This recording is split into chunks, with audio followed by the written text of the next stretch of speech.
Hi, good morning. I'd just like to encourage somebody.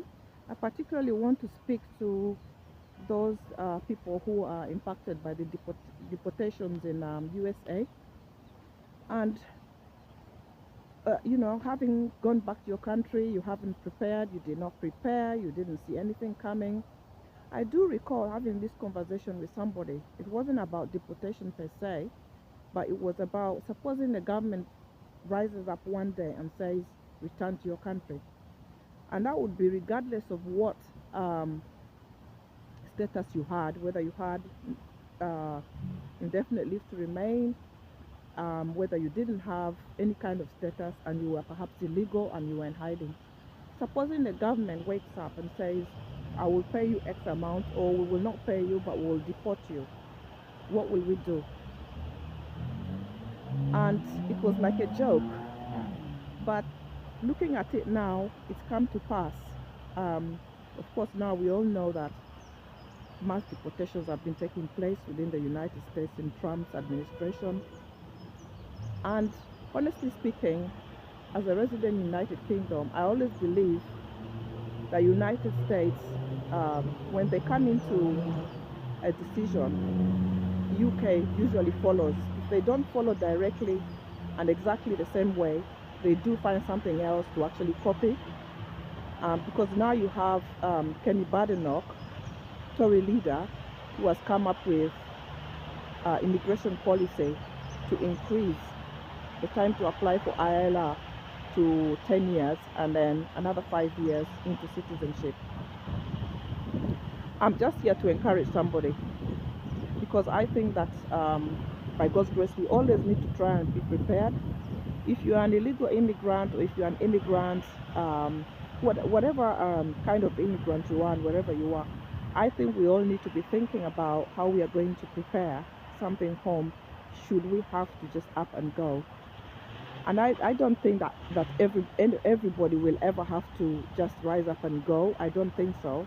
I do not fall in the category where I think or feel that perhaps I will be removed anytime because I don't fall within a category, and I'm not saying that um, to brag or boast. No, I'm not. But I do have a connection and I do have some empathy for people with immigration issues because as somebody who came to the United Kingdom as a student, I know what we had to fight for and how we had to fight to get our visas. Every time our visas were running out, we had to find a course to do and then to actually apply to have our visa extended. And actually, it took about 10 years for me to actually eventually get mine. Actually, it wasn't quite 5 years. It took a lot longer than that. So, and so as somebody who's come out of exile from Kenya, I mean from Uganda into Kenya and lived there for 10 years and then came to UK as a student, I do understand and I have empathy. I'm just encouraging us to actually think about and look at it perhaps as a potential blessing in disguise, as a warning that anything could happen at any given time and that we need to put things in place and things in order. I think in our countries, wherever whatever country you're from, I think there needs to be something for us to go back to. Whether you've got a project going or you'd like to put a project, we need to have something in place. We need to have savings in place so that if anything were like this were to suddenly rise up and find us, we will not be found needing or wanting. In the mighty name of Jesus. It's an encouragement, really. That's what this video is really all about today. For those who have been already deported and found themselves, right, what do I do now? I think this is now the blessing in disguise comes in the sense that it will push us and it will push people to actually try and push the goals that you had. What were the goals that you actually had before you came to the United Kingdom, or when you were in the United Kingdom, or when you were in any other country, any European country for that matter? What were the things that you actually said, okay, I'm going to the UK, I'm going to the USA for 5 years, for 10 years, and this is what I'd like to do. This is the time for us to actually go back to the bored, go back and ask God and say, look, these are the things that I came to the US or to the UK about. I was so excited. I wanted to do A, B, C, D, and I couldn't do it. Perhaps the cost of living held us back, and many other things. Perhaps we started families and we were taken aback a bit. So I think I'm personally looking at it as a blessing in disguise, because as somebody who's been here for many, many years, I'm still very, very traditional, and somebody that I really look forward to going to my country to actually, by God's grace, to actually retire there. If not retire, then go back more regularly with my family, back and forth.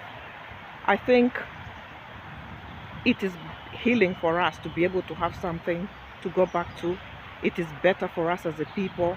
It is better for us as a people to actually think about our countries and to build it and to be connected to it. So, you know, it's pretty much a word of encouragement, really, and that's what I'm doing, the reason I'm doing this video for. I hope that it's going to help somebody,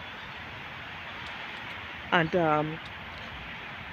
that we can open our eyes that what's happening around us in the UK to do with immigration will open our eyes a little bit, and that we'll be able to actually see a light and see the positive side of it, if you like.